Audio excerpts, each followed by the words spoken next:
21ஆம் நூற்றாண்டின் நல்லாட்சிக்கான தாவேகாவின் செயல் திட்டங்கள்.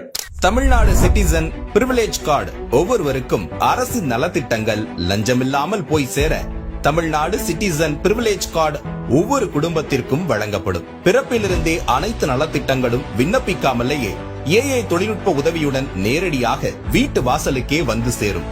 தமிழ்நாடு சேவை உரிமை சட்டம் ரைட் டு சர்வீஸ் ஆக்ட் நமது அரசு அமைந்த 6 மாதங்களுக்குள் தமிழ்நாடு சேவை உரிமை சட்டம் நிறைவேற்றப்பட்டு வெற்றி தமிழ்நாடு சூப்பர் ஆப் உருவாக்கப்படும். ஓட்டுநர் உரிமம், குடும்ப அட்டை, புகார் தாக்கல் என அனைத்தும் மொபைலிலேயே கிடைக்கும். சேவையில் தாமதம் ஏற்பட்டால் சம்பந்தப்பட்ட அதிகாரி மீது நடவடிக்கை எடுக்கப்படும். Tamil Nadu real time governance dashboard for accountable governance. Tamil Nadu அரசின் பட்ஜெட் வெறும் ஆவணமாக மட்டுமே இல்லாமல் திட்டங்களுக்கான நிதி ஒதுக்கீடுகள் இனி வெளிப்படையாக்கப்படும்.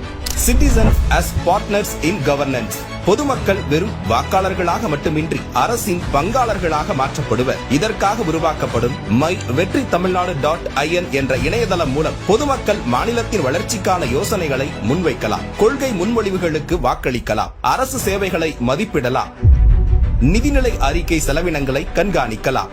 மக்கள் அரங்கம் திட்டம். மக்கள் அரங்கம் என்ற திட்டத்தின் மூலம் டிஜிட்டல் தளம் வாயிலாக மக்கள் நேரடியாக சட்டமன்றத்தில் மனுக்களை சமர்ப்பிக்கலாம். 10,000 கையொப்பம் பெற்ற மனுக்களுக்கு அரசாங்கம் பதிலளிப்பதும், அதே மாதிரி 5 லட்சம் கையொப்பம் பெற்ற மனுக்கள் மீது சட்டமன்றத்தில் விவாதம் நடத்துவதும் கட்டாயமாக்கப்படும். சட்டமன்ற கூட்டத்தொடரில் ஒரு முழு நாள் பொதுமக்கள் மனுக்களுக்கு என்றே தனி நேரமாக ஒதுக்கப்படும். செயற்கை நுண்ணறிவு தலைநகர்.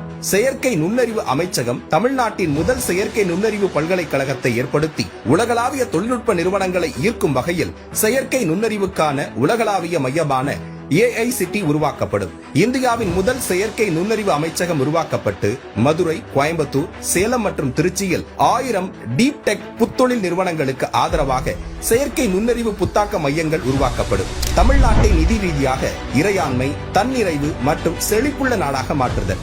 அதிகரித்து வரும் கடன் சுமையை குறைத்து மக்களிடமிருந்து வரியாக ₹1 கூட கூடுதலாக பெறாமல் அதிக வருவாய் ஈட்டி முறையாகவும் குறைவாகவும் செலவிட்டு முற்றிலும் புதிய வருவாய் வரும் வழிகளை உருவாக்கி நிதி தன்னிறைவு பெற்ற மாநிலமாக தமிழ்நாடு மாற்றப்படும்.